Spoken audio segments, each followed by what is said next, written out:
Lord, will we really preach throughout the Roman world before our age ends in 70 CE? No, Peter, that would be far too sensible. The preaching has to keep going until Brenda does her magazine presentation on the island of Zanzibar. Who on earth is Brenda? Lord, when will all these things happen? No one knows the day or hour. But if we chart the prophetic time periods, No one knows. even if we adjust for lunar calendars, Still no one knows. even if, Peter, you're doing it again. I'm doing what? Invent in 1914. Oh. This gospel of the kingdom will be preached in the whole world as a testimony to all nations, and then the end will come. Wow. That's gonna be us. Actually, only when people stand beside literature carts outside shopping malls. So if this older man here overlaps with this younger man here, then technically they're both part of the same generation. Even if the younger man's not born yet? Exactly. Because his overlap overlaps with the overlap of the first overlap. What are you doing? We're just clarifying what you meant by this generation will not pass away. I meant this generation. Right, but imagine a future where someone really wants to keep the prophecy going. Burn it. Immediately, Lord.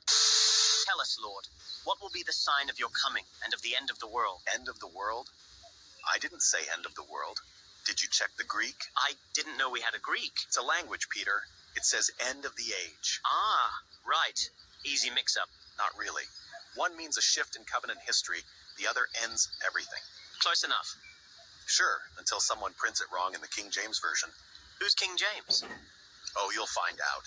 One mistranslation, and suddenly everyone's predicting Armageddon. You mean all these things will happen soon? Yes, within this generation. So, like 2,000 years from now? No, before the baby over there grows a beard. Oh, right. Before his beard. So, like 2,000 years from now? And that, Peter, is why people will still be confused in 2025. You mean all these things will happen in our lifetime? Yes, before this generation passes away. So, it'll all happen again later? No, Peter, when I say something will happen, I mean only once. Right. So just once. And then again in a symbolic future kind of way. Peter. Sorry, Lord. It's just, this sounds like something people might recycle for centuries. And that, Peter, is why I never said anything about a secondary fulfillment.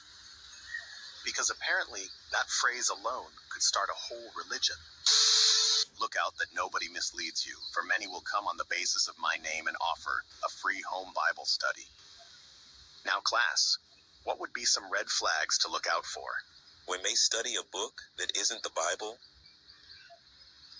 Excellent. What else? You can't understand the Bible without their help? Very good. Yes, always a warning sign. When they say everyone outside their group will be destroyed? Excellent answer. You've all done well. But remember, the most important thing you can do when you finish talking to them is to go onto Google and type, "What is a cult?" Lord, when these things happen, that'll be the fulfillment, right? Yes, John. The fulfillment. Right. But what about a secondary fulfillment? A what? You know, same prophecy, totally different century, completely different people. Peter, that's not how fulfillment works. Once something's fulfilled, it's fulfilled. So, not fulfilleder? No, Peter. That's not a word. Father, forgive them. They do not know how hermeneutics work. What's a hermeneutic? Probably a kind of ish. A decree went out from Caesar Augustus that all the inhabited earth should be registered. All the inhabited. How in Zeus' name are we supposed to send censuses to places that haven't even been discovered yet? Like America, or the island of Zanzibar. If they haven't been discovered, they're not on the list. But Caesar's decree says all the inhabited earth. Assistant Caesar's world is the world. So, we're just counting the people who pay taxes? Exactly. If we don't pay, we don't exist. That phrase, all the inhabited earth, shouldn't we, check the Greek? Just to make sure of all things? Always check the Greek. Here it is. Oikomaan. Strong's Concordance says, especially the Roman world. Especially the Roman world. very concise definition. When Luke said this decree covered all the inhabited earth, he meant everywhere under Caesar's rule? Precisely. The empire sets the boundaries of the world. The Jews would have said the same thing, wouldn't they? Their world meant wherever their people were scattered. Babylon, Alexandria, Rome. Exactly. Different maps, same borders. Caesar's world or the diaspora's world. Either way, it's the same inhabited earth. Imagine someone, centuries from now, treating that phrase like it meant every single postcode on the globe. That would be insane. Same phrase, different empire. One counts taxpayers, the other counts convert. Both sound global, but neither one actually is. So should I label the census scrolls all the inhabited earth? Sure, just maybe add an asterisk. What should it say? Terms and conditions apply. Roman territories only. Who really is the faithful and discreet slave? Lord, that's clearly a parable about keeping ready for your return. Exactly. It's a parable, not a prophecy about a board of directors in Pennsylvania. What's a Pennsylvania? A long way from here. From common sense. Say it with me, everyone. It's a parable. Good. Let's not make that weird later. This is the gospel that you heard, and that has been proclaimed to every creature under heaven. Wow. Sounds like Paul is saying Matthew 24:14 is fulfilled. What? Already? That's what he wrote, all creation under heaven. Sounds pretty comprehensive to me. Hold on. What about our worldwide preaching campaign idea? You mean the scroll printing business? You were going to expand to every province, standardized scrolls, matching tunics, unified branding. Looks like Paul just canceled your business plan. Not necessarily. Maybe there's, an overlapping fulfillment. An overlapping what? Like, it was fulfilled once, but not really fulfilled, so now we're in the overlapping overlap. So you're saying the good news was preached everywhere, but also not yet preached everywhere? Exactly. Keeps the donkeys moving. International publication cooperation would love that. I bet they would. Fulfillments that overlap means sales and donations that never end. Or we could just believe Paul and stop turning the kingdom into a franchise. Fine. But I already ordered the donkeys. Master, when you speak about Jerusalem being trampled on, I've been doing some calculations. If Jerusalem fell in 607 BCE and we add 2,520 years... Hold up, 607? Where did you get that from? You know, tradition. Charts. A very persuasive scroll. Jerusalem was destroyed in 587, not 607. Are you sure, Lord? I've already written 607 on my timeline. Very sure, but it doesn't matter anyway. I said Jerusalem will be trampled on. Will be. Future, not has been. Not continues to be, not since your 607 spreadsheet. So, you don't want me to start the appointed times of the nations in 607 and end them in... No, absolutely not. Please don't.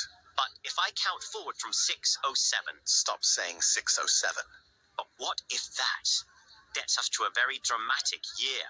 No number you invent will change what I said. Jerusalem will be trampled until the times are fulfilled. I'm referring to what's coming in 70 CE, when Rome destroys this temple.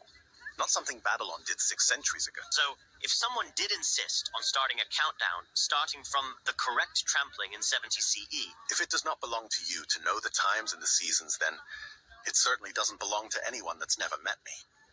So, Jerusalem was first destroyed in 587? Correct. So you're telling me no one in the future should build an entire system of end times charts based on my 607 idea? Correct. This is going to disappoint a lot of people who love charts. Those are people who love to have their ears tickled. Tell them to love simple truth more. Right.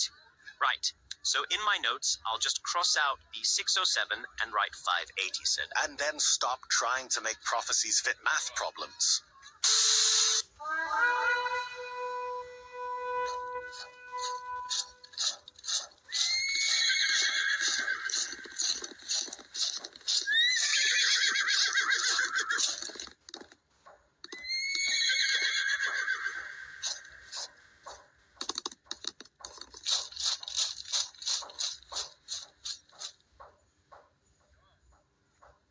Tacitus, look at this. Armies.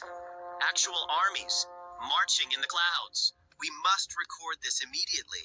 Imagine what future generations will say when they read our accounts. Oh, Josephus. Future generations will say many things. And then they'll completely ignore what we wrote. Ignored it.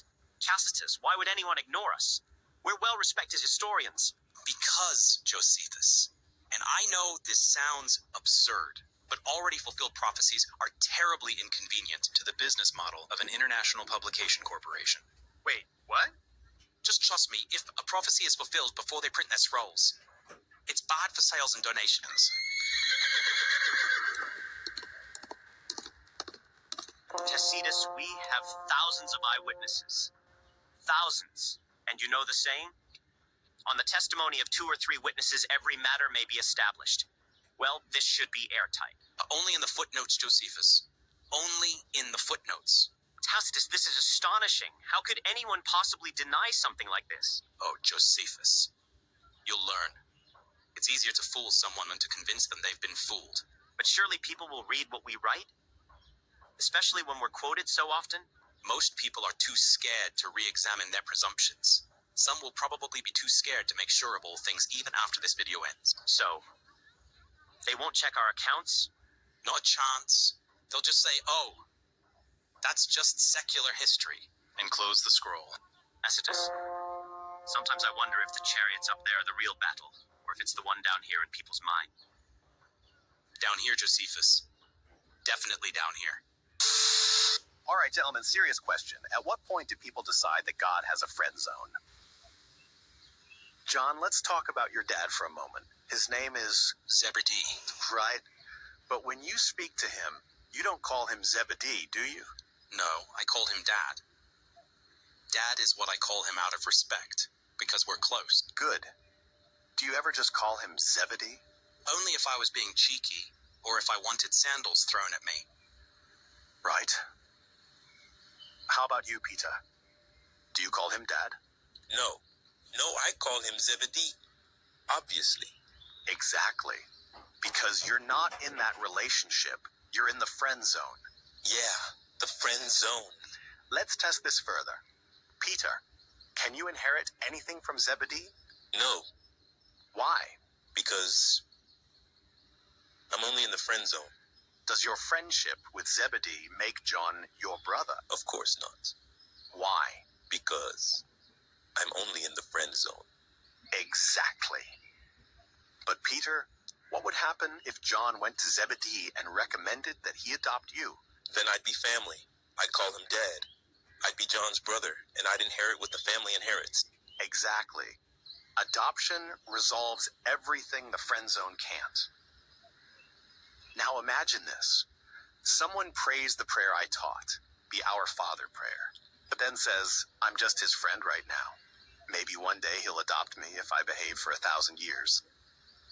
Look, I literally said, no one comes to the Father except through me. If you're praying to the Father, and you came through me, what does that make you? Part of the family. Yes, Peter. You know the word Christian literally means person who belongs to Christ. So, if you're a Christian, you belong to me. And if you belong to me, you're part of the family. Sons, daughters, heirs. Not friends hoping to get promoted later. Brothers, there is no friend zone in the kingdom.